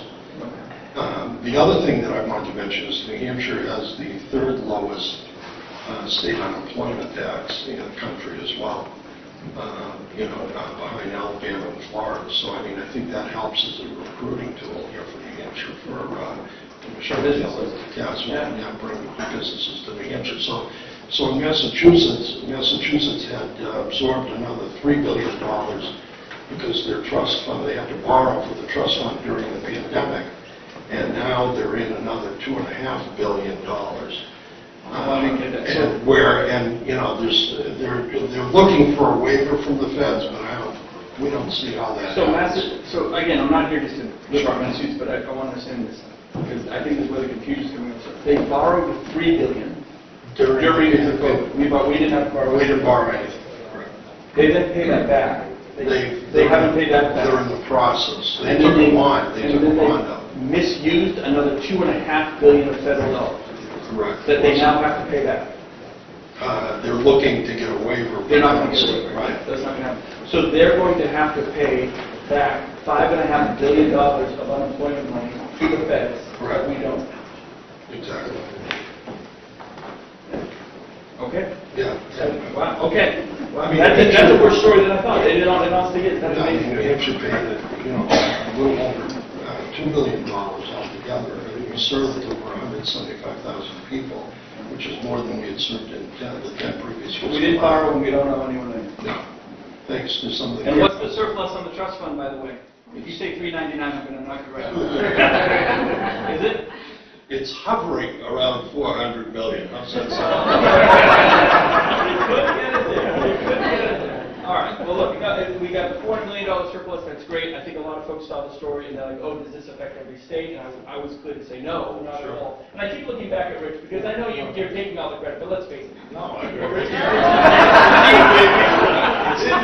but I know I harassed Rich like every day during the pandemic over this. So we feel confident that, again, how we distributed the money, making sure that everyone got exactly what they needed, what they deserved in the right way, with the right pots of money separated, we feel good. I wouldn't have characterized it as harassment during the pandemic. But yeah, we feel very strong. We were one of the first states to have 0 pandemic-related findings from the U.S. Department of Labor. When we go to conferences, our UI director is the one that gets the evil eye from all of the other states because he doesn't have to go to those difficult meetings. So New Hampshire's in a strong position. One thing with the Massachusetts debt, so the $3 billion that they had to borrow during the pandemic, they technically haven't paid it back. They just issued bonds to be able to get rid of the federal portion of the debt, but they still have the service on those So it's bonds. still going to come out of their business. Businesses still have to pay that, yeah. So that business employment tax that every business in New Hampshire pays as well, in Massachusetts, has to be. Yeah, And now I'm going to look to Taylor Caswell. Put this in your notes. I mean, that alone, I ran a business. That's a big number. That alone will drive businesses right out of Massachusetts. And that's a shame. Yeah, before taking the $2.5 billion into consideration, what that will do to employers' UI tax burden, they're already at 3 times the rate for a New Hampshire business. Okay, all right. Well, look, I just wanted to assure the folks that have been kind of calling the office, we feel comfortable, we feel strong, we're in a great position on that piece. And what happens in Massachusetts stays in Massachusetts. Okay, great. Thank you. Any other questions here? Okay, thank you guys. I appreciate it. Hey, Adam, that's a great story, by the way. Great story. Okay, all in favor of item 54, please signify by saying aye. Aye. Any opposed? Okay, that's approved. I'll ask for a motion to adopt agenda item 55 from the Department of Corrections. So moved. Second. Any discussion? All in favor signify by saying aye. Aye. Any opposed? Item 55 is approved. Can I get a motion to adopt agenda items 56 through 62 from the Department of Energy? So moved. Any discussion?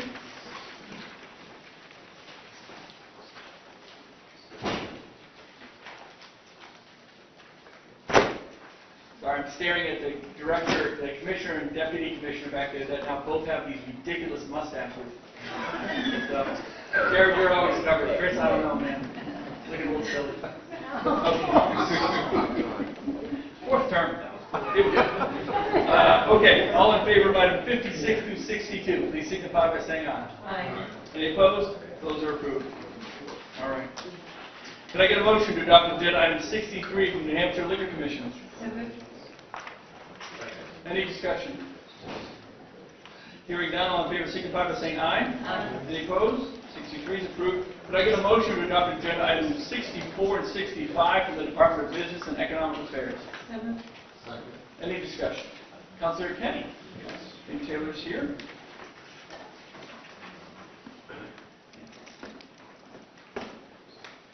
Good afternoon, Chairman Yazoo, Commissioner. Good afternoon, Commissioner. So this is a $175,000 grant that was awarded by EDA to PTA. And it's to look at the aspects of creating a convention and visitor bureau. Yeah. I guess my first question is, did we pursue the grant or did EDA just give us the money? So this is part of the ARPA funds that we received from EDA for the purposes of tourism and outdoor recreation. So this particular RFP is to explore the use of a Convention Visitors Bureau at the state side. We are the only state in the country that does not have a CVB. And what that does is it allows for businesses and hotels and others to work with an agent, if it were to come to fruition, to work with the state to match up on small and mid-sized conventions for midweek use at the hotels and restaurants at downtown. So it's a pretty consistent program with the type of work that we do to recruit business and assist the hospitality industry. So this is an opportunity for us to take a look at what that would look like. The number is not a huge number for that reason. You mentioned recruit businesses, but my understanding is we have a zero budget the last 6 or 7 years for recruiting businesses from out of the state. Are we going to change that? Oh, no, we have a staff of 3 people whose job is exclusively the recruitment. But I mean, as far as travel budgets for those people as well? Our travel budgets, I think, are sufficient for that type of activity. We see a lot of activity in the recruitment space. And as the governor pointed out just a few moments ago, we have a lot of companies that come to us without us having to go to them first. But we don't have budgets going to Massachusetts, Vermont, and maybe, sit down. Well, the Division of Economic Development has a travel budget, yes, that can be used for that purpose. Okay, I didn't realize that. Okay. And so my question is, how much it's going to cost, once we get through all this study and analysis, to create this Convention and Visitors Bureau? How much it's going to cost when we need a lot of money this next 2 years? Well, that's one of the questions that we're trying to answer. And I think, to be honest with you, where that ends up and where we have had some discussion is with a public-private partnership. So we would work with existing tourism industry assets, so like Ski New Hampshire or the Hotel, Restaurant, Lodging Association, and a few others on a combined effort in that regard. You have a couple of smaller regions that are doing this type of work on their own, but we're exploring whether or not there would be a benefit to the state having some involvement there. I can't tell you what that outcome is going to be. I don't have a predetermined outcome. I just felt that this would be a good use of these funds to make a determination once and for all, because it does come up with some regularity as to whether the state should be involved in this. I'm surprised because First Nation primary, we haven't had one of these in a long time yet, but apparently we don't have a visitors bureau.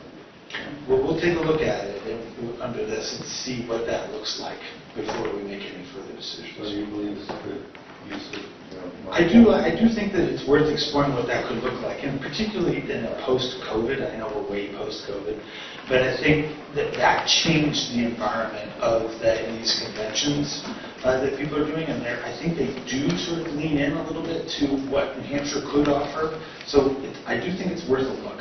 I'm not convinced that would be something we would pursue at this stage. Okay. Further discussion? Councilor Warmington? First, just to note, for the purpose of the minutes, that the agenda actually identifies item 65 as an item for $2,225. It's actually $2,225,000. Oh, I'm sorry. Thank you.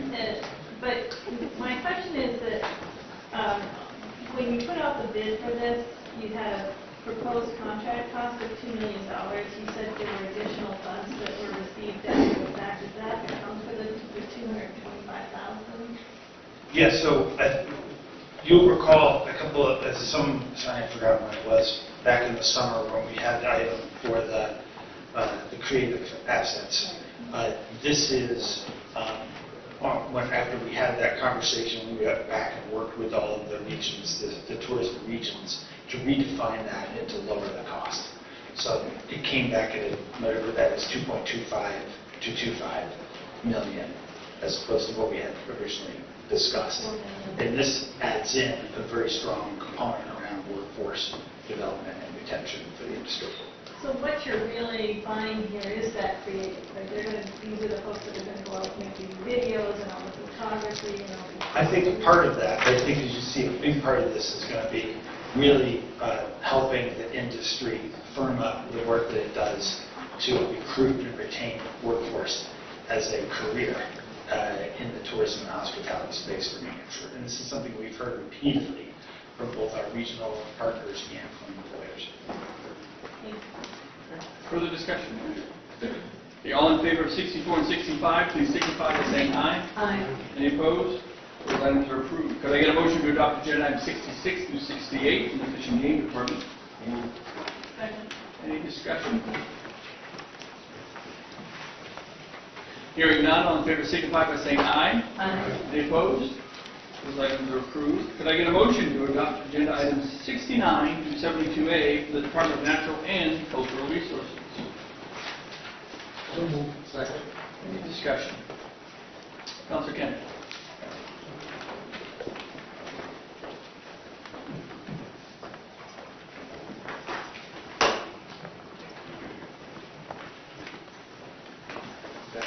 Hey, morning. Brian Wilson, Division of Parks and Recreation. How you doing, Director Wilson? Great. How's that project up in Weed State Park? It's going well. Yeah. I'm just asking some questions. Why does a special use permit have to come before government council? It's a great question. There's an RSA that requires anything over $2,500 through our permitting to come to government council. We would like to find a legislative fix to that because they're going to continue to be retroactive, like this particular one in the sense when the fees aren't all totally calculated until after the event, when we're calculating staff costs and billing the permittee. Yes, this event's already taken place. Correct, yes. Okay. Give a special use permit, governor, to an event that's already. Is that an RSA or is that in the mall? You know? It's an RSA. Oh. Okay. Yeah, please do change your. Thank you. Yep. I'll give you the number to your local state senator. Any other questions for natural and cultural? Okay, thank you. Good to see you. All in favor of item 69 through 72A, please signify by saying aye. Aye. Any opposed? Those are approved. Could I get a motion to adopt agenda items 73 through 101A from the Department of Environmental Services, although please note that item 74 is not used. So moved. Any discussion for Bob Brady and the Friends of DES? Yes, Joe Kenny. 101, Governor. Item 101. Is this status or river? Yes, thank you, Randy.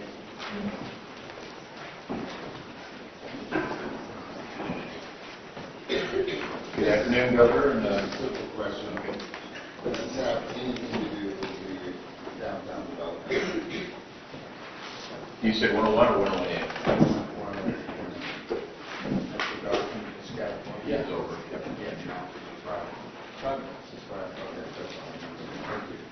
Anything else for our friends? Okay, easy peasy. All right, all in favor of 73 through 101A with the exception of item 74, which is not being used, please signify by saying aye. Aye. Any opposed? Those are approved.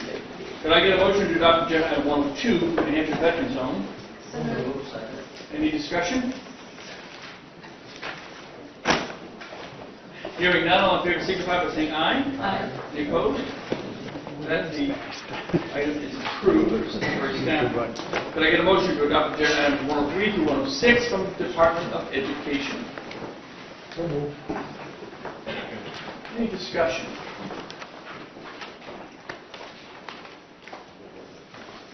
Hearing none, all in favor signify by saying aye. Aye. Any opposed? Items from DOE are approved. Could I get a motion to adopt agenda item 107, to the Lottery Commission? Second. Any discussion? Hearing none, all in favor signify by saying aye. Aye. Any opposed? 107 is approved. Could I get a motion to adopt agenda item 108 from Police Standards and Training? So moved. Any discussion?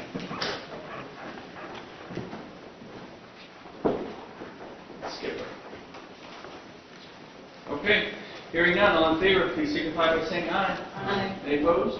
Item 108 is approved. Received, sir. Could I get a motion to adopt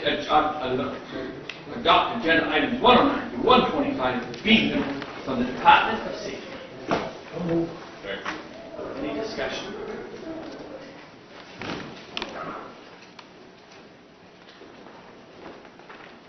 Okay. Hearing none, all in favor signify by saying aye. Aye. Any opposed? These items are approved.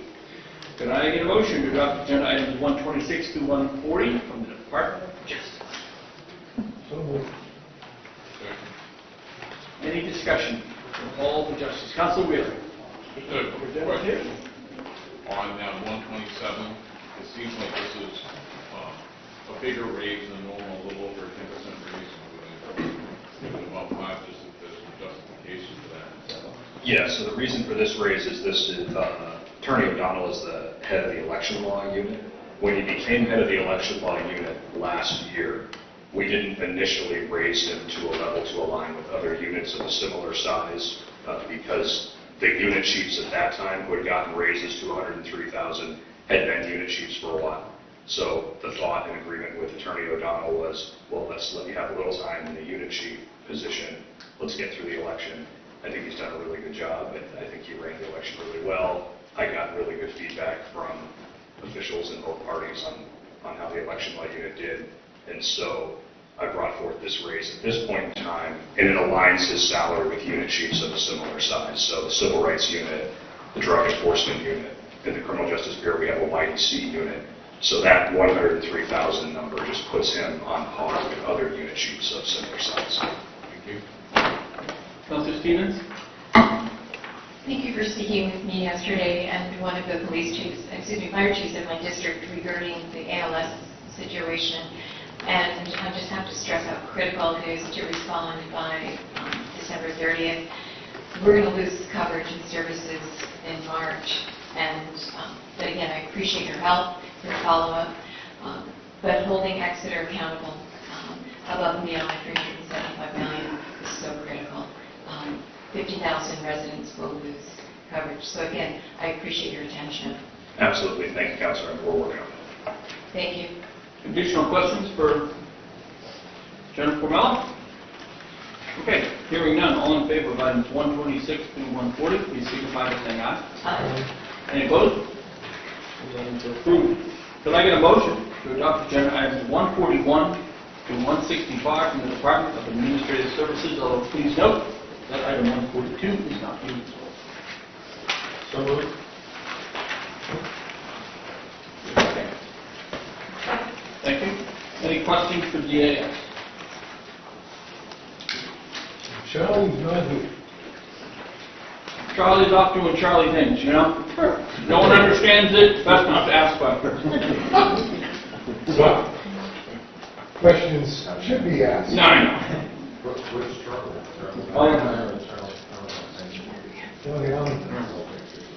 But we have folks from DAS if there are any questions.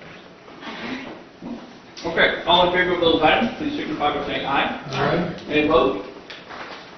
Those items are approved. And finally, if you have one late item we'd like to take up, this is the waterfall item for the last, very last dollars of ARPA that have to be approved before December 31st. So I'm going to ask for a motion to take up late item A from the Governor's Office of Emergency Relief and Recovery. Second.